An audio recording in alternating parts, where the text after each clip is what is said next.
Hi guys, Matt from the Rugby Drum here.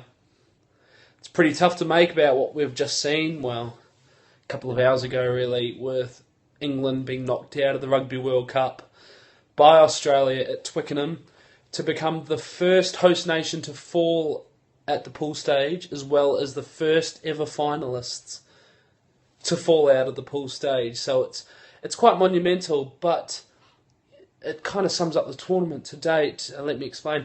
33-13, I mean, to be fair, no one predicted that score. Okay, we have 3 points. We'll start off with the game itself. Australia, the Wallabies played well. They played very, very well. In some of the points that are detailed on the rugbydrum.com today, I paved a way clear for England, that England should have targeted, that they would have got an ascendancy, and everything that they could have done to get better, to challenge the Wallabies, they didn't do. The breakdown, the scrum, the 13 channel, their game plan, it was with all due respect to Stuart Lancaster and the boys, because I do feel sorry for them, none of that went their way.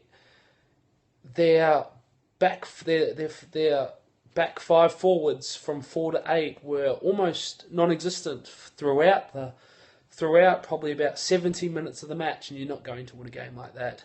Aussie did play well. They stuck to what they know. To be fair, Israel Folau didn't really get too much into the match, which is really saying something about how well Australia did actually play, because they didn't need to use their big gun. They used him in a few hit-ups. Other than that, that was kind of it. So Australia did play very well. I just hope for the Wallabies fact that they haven't played their match of the tournament, because everything went to plan for them throughout the whole match. Looking at the pointers of the match, you can look at it all day long, but if you look at the pointers of the match, Pocock and Hooper, they were supreme. I mean, Australia aren't going to always win matches with Pocock and Hooper at 7 and 8, but geez, if you were Michael Checker, you would certainly think about playing them at 7 and 8 throughout the rest of the tournament, considering how well they did tonight. I mean, I can't quite fathom how good Pocock was at the breakdown, and he completely outplayed Rob Shaw and Wood put together. You could probably throw Morgan in there too, and Nikista, because they just had no parity at the breakdown. And when something like that happens, when you don't have parity at the breakdown, I mean, if you looked at Pocock when he went over, someone like Parling would come in and take him out, and then Hooper would be in there pilfering the ball. So something like that, you're never going to really get into the match if you fail that poor. If you were that poor at the breakdown, and England were that poor at the breakdown. People have been saying that England weren't actually that bad. I have to disagree, because they didn't turn up. You had the hooker Youngs that did his best. It's his work rate. Yeah, good work rate, but he gets no support. Dan Cole and Joe Marler were poor. They were poor around the fringes. They were poor pillars. It just doesn't really.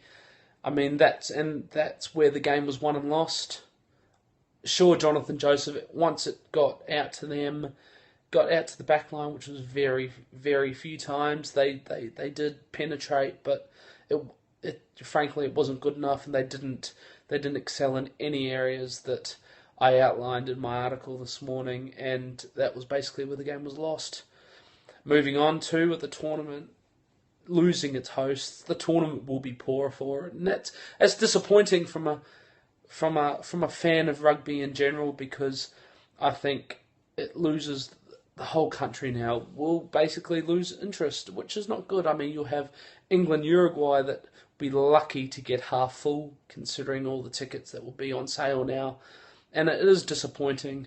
I mean, if it was anywhere else and the hosts went out, it would be devastating, let alone a country that is so divided in between football and rugby. So that is disappointing from a rugby fan's point of view.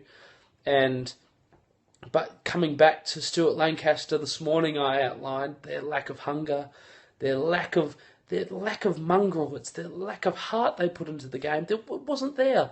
The only player that could have seen to have a little bit of heart was Mike Brown at the back, and he's full back. He's not in a pivotal position. People say that Owen Farrell's yellow card with 9.5 minutes to go was a big turning point. No, it wasn't. England started to get parity, but they lost it in the first 25 minutes when they were completely outplayed by the Australians at the breakdown. They were out-scrummed. They were out-thought. When you watch that second try to Foley, they come back. There was that sweeping move. You see Foley start on Genya's left-hand side, moves around to the right. I mean, that's at speed, that's done well, but England's defensive system should have been good enough to handle it, and it wasn't. So that's basically what it comes down to. On paper, Australia have had the better team. They have a better team on paper.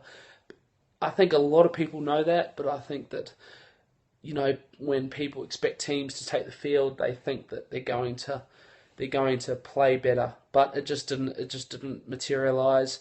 And the hosts are now out of the World Cup, and it's quite shocking.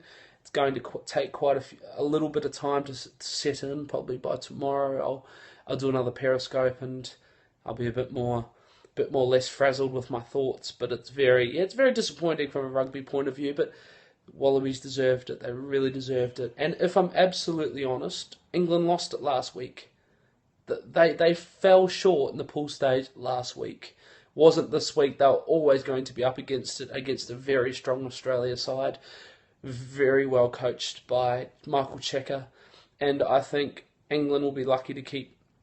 I think Rob Shaw will be gone, and I also think Stuart Lancaster will be gone. That's my take on the game, guys. I will speak to you tomorrow.